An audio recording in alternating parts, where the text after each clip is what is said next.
ইরজিউ মাগফুরান লাক, যাও তোমাদের গুনাহ মাফ। আর কি চান? গুনাহ মাফ হইতে দেরি, জান্নাত দিতে দেরি করবে না।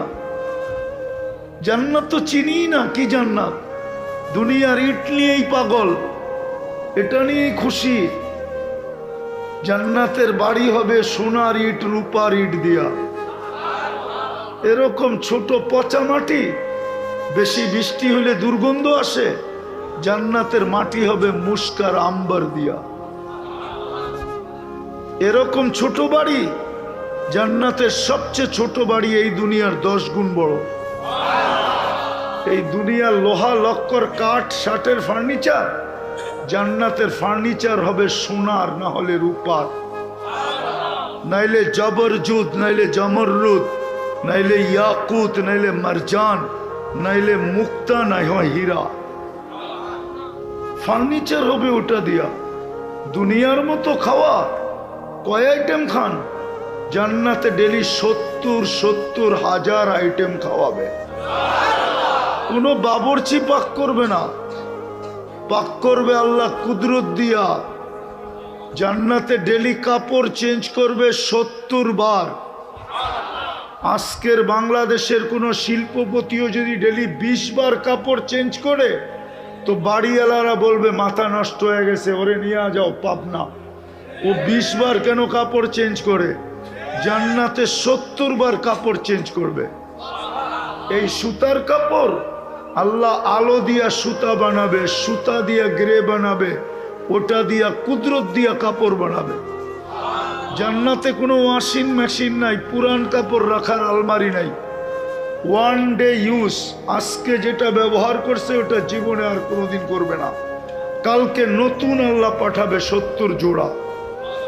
মা বোনরা পরবে লেহেঙ্গা, 3 কিলোমিটার ঘেরের লেহেঙ্গা বানায় পাঠাবে আল্লাহ। ডেলি 70 বার চেঞ্জ করবে। 14 তারিখ আওয়ার লিগে এখনই প্রস্তুতি নিতেছে, ঠিক না? কি দেখা 14 তারিখ? কি দেখা? একদিন ব্রাশ না করলে তো দ্বিতীয় দিন মুখের কাছে মুখ নেওয়া যায় না। 3 দিন গোসল না করলে গন্ধের চোটে কাছে যাওয়া যায় না। সর্দি পড়ে নাক দিয়া, থুতু আসে মুখ দিয়া, ঠিক না? তৈরি হইল মাটি দিয়া, তাও পচা মাটি দিয়া তৈরি। জান্নাতে যেটা বানায় রাখছে ওটার ঘাটু পর্যন্ত মুস্ক দিয়া, কোমর পর্যন্ত আম্বার দিয়া, কাঁধ পর্যন্ত জাফরান দিয়া, চেহারা তৈরি করছেন হোয়াইট কাফুর দিয়া। 120 ফিট লম্বা হবে, চুলটিও 120 ফিট লম্বা হবে। 3 কিলোমিটার ঘেরের লেহেঙ্গা পড়া থাকবে, কুচি থাকবে 3 কিলোমিটার, মেললে 3 কিলোমিটার চতুর্দিক দিয়ে ছড়াবে।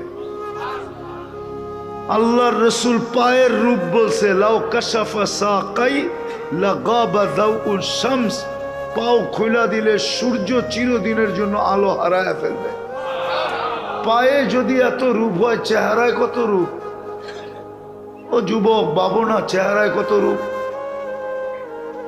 কার পিছে দৌড়াও? 14 তারিখে ফুল লয়া।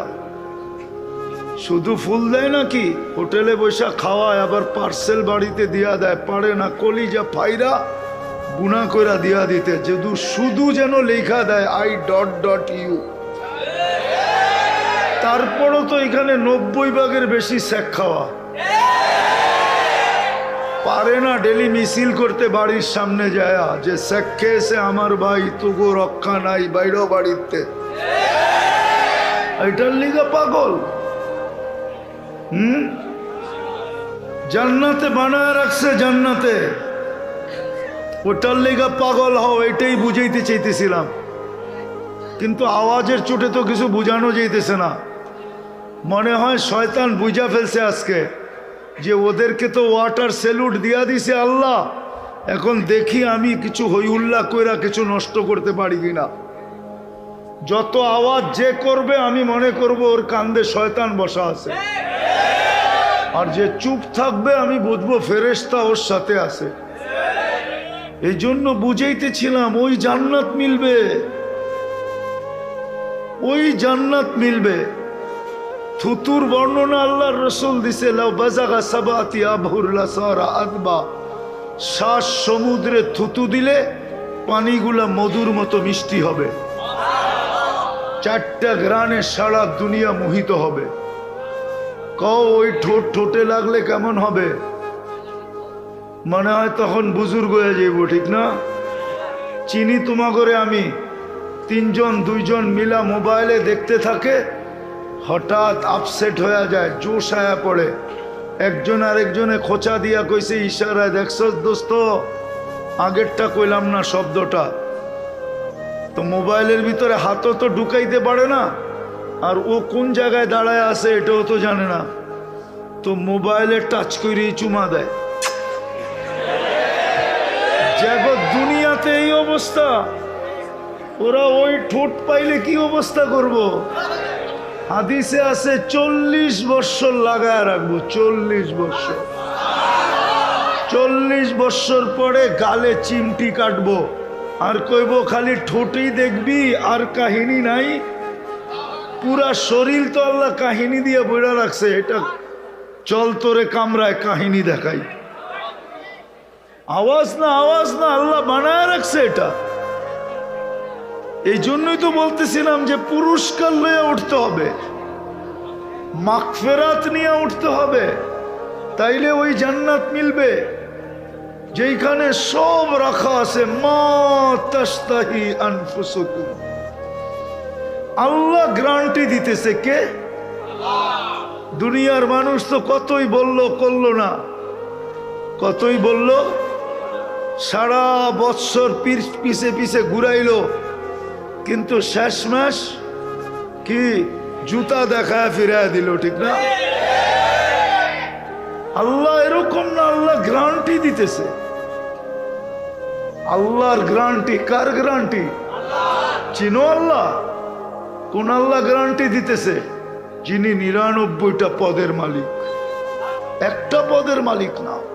যিনি রব্বুস সামাওয়াতি ওয়াল আরদ, 99টা পদের মালিক যিনি, শুধু আল্লাহ না, যিনি রহমান, যিনি রহিম, যিনি মালিক, যিনি কুদ্দুস, যিনি সালাম, যিনি মুমিন, যিনি মুহাইমিন, যিনি আজিজ, যিনি জব্বার, যিনি মুতাকাব্বিরুল খালিকুল বারিউল মুসাব্বিরুল গফফারুল কহ্হারুল ওয়াহ্হাবুর রাসাকুল ফাত্তাহুল আলিমুল কাবিদুল বাসিতুল খাফিদুর রাফিউল মুইজ্জুল মুদিল্লুস সামিউম বাসীরুল হাকামুল আদলুল লতীফুল খবীরুল হালিমুল আযীমুল গফুরুল শাকুরুল আলিয়ুল কবীরুল হাফিজুল মুকিতুল হাসিবুল জলিলুল করিমুর রকিবুল মুজিবুল ওয়াসি আল হাকিমুল ওয়াদুদুল মজিদুল বাঈসুল শহীদুল আকবুল ওয়াকিলুল কবিয়ুল মতিনুল ওয়ালিয়ুল হামিদুল মুহসি আল মুবদি আল মুঈদ المحيي المميت الحي القيوم الواجد الماجد الواحد الأحد الصمد القادر المقتدر المقدم المؤخر الأول والآخر الظاهر والباطن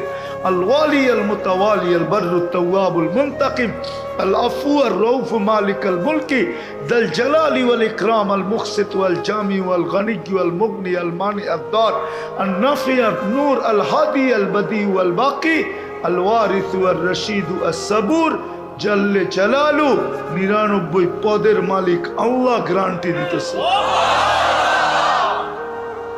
বেশি কিছু তো করতে হবে না, শুধু চুপচাপ থাইকা ধ্যান দিয়া শুনতে হবে, বাস। এটার উপরই মাগফিরাত, এটার উপরই গুনার জায়গাগুলা নেকি দ্বারা পরিপূর্ণ হবে।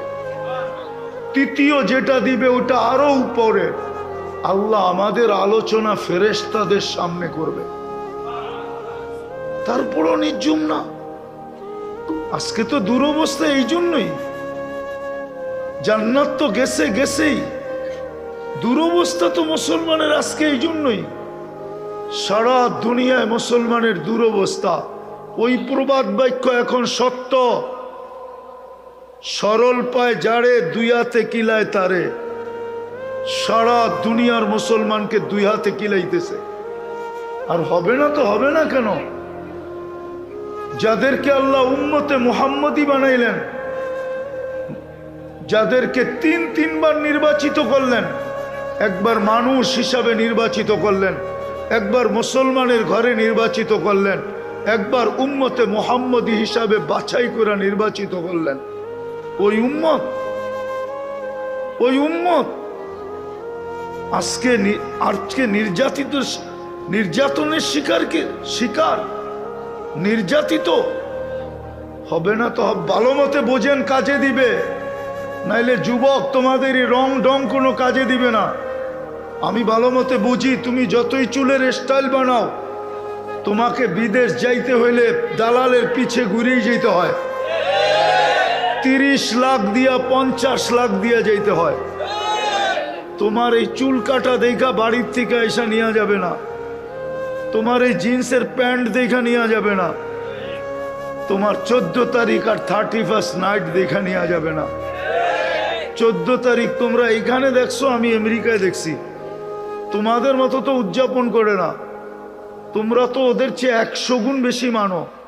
তারপরও তোমাদেরকে 2 হাতে কিলায় কেন? নাইলে ফিলিস্তিনের যুদ্ধ 101 বৎসর হবে কেন?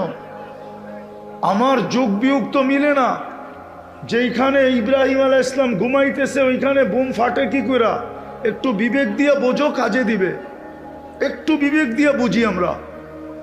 যেইখানে ইব্রাহিম আলাইহিস সালাম ঘুমাইতেছে, আমি তো 14 বছর আগে চোখে দেখা বলতেছি, এখনো আমার সামনে কবর। আমি তো 14 বছর আগে ফিলিস্তিন দেখছি। ইব্রাহিম আলাইহিস সালাম যেখানে ঘুমাইতেছে, আপনার বিবেককে প্রশ্ন করেন না। খলিলুল্লাহ যেখানে ঘুমাইতেছে ওইখানে বোম ফাটে কি কইরা? একদিকে খলিলুল্লাহ ঘুমাইতেছে, আরেকদিকে মুসা কালিমুল্লাহ ঘুমাইতেছে। যেখানে 70 জন নবীর কবর বর্তমানে চিহ্ন দেওয়া আছে। কিতাব বলে 1.25 লক্ষ নবীদের ভিতর থেকে 5 থেকে 6 জন নবী ব্যতীত, যেটাকে দিয়ারুল আম্বিয়া বলে, নবীদের দেশ, যেখানে মুসলমানের প্রথম কেবলা, যেখানে 1.25 লক্ষ নবীদের সম্মিলন হয়েছে মেরাজের রাত্রে, ওইখানে বোম ফাটে কি করে? আমার যোগ বিয়োগে তো মিলে না যে ওইখানে বোম পড়ে কি করে। ওইখানে 60,000-এর বেশি মানুষ মারা যায় কি করে? আবার ওদের হাতে, অন্য কারো হাতে মারা গেলে আমি মানতাম, কিন্তু ওদের হাতে, যারা দুনিয়ার ভিতরে সবচেয়ে নিকৃষ্ট, কোরআন তো বলে দুনিয়ার ভিতরে সবচেয়ে নিকৃষ্ট হলো ইহুদিরা। ইহুদিদের থেকে নিকৃষ্ট কেউ নাই। যাদেরকে আরবি ভাষায় বলে শুয়োরের থেকেও নিকৃষ্ট, ওদের হাতে। আরেকটা দেখাই, যদি বুঝে আসে, ডেলি 32 বার আল্লাহর কাছে আমরা আবেদন করি, 32 রাকাত নামাজ পড়ি, 20 রাকাত ওয়াজিব সহ, ফরজ 17 রাকাত, ওয়াজিব 3 রাকাত, 20 রাকাত, সুন্নতে মুআক্কাদা 12 রাকাত, 32 রাকাতে আমরা আল্লাহর কাছে আবেদন করি, গায়রিল মাগদুবি আলাইহিম ওয়ালাদ-দাল্লিন, আল্লাহ এই 2 জাতির হাত থেকে আমাদেরকে বাঁচান। একটা হলো ইহুদি, একটা হলো খ্রিস্টান। ওদের হাতে আমরা নিষ্পেষিত কিভাবে? কি কারণে আজকে এই দুরবস্থা? আপনি বলবেন দুরবস্থা কোথায়? আরেকটা বড় দেখাই। দুইটা বাৎসরিক সেমিনার হলো, সম্মেলন হলো জাতিসংঘের। গত অক্টোবরে একটা, এই অক্টোবরে একটা। 60টা মুসলমান দেশ থাকা সত্ত্বেও, 60টা মুসলমান দেশ, 200 কোটি সংখ্যায়, দুনিয়ার 70% ধন সম্পদ মুসলমানদের কাছে। দুনিয়ার সবচেয়ে বড় টাকা 4 দেশের কাছে, কুয়েত, বাহরাইন, ওমান, ব্রুনাই। এর চেয়ে বড় টাকা দুনিয়াতে নাই, না ডলার, না পাউন্ড, না ইউরো। এর চেয়ে বড় কোনো টাকাই দুনিয়াতে নাই, যাদের কাছে এত বড় টাকা। 2টা সেমিনার হয়ে গেল, কিন্তু ইসরায়েলের বিরুদ্ধে ছোট একটা নিন্দা প্রস্তাব পাশ করতে পারে না।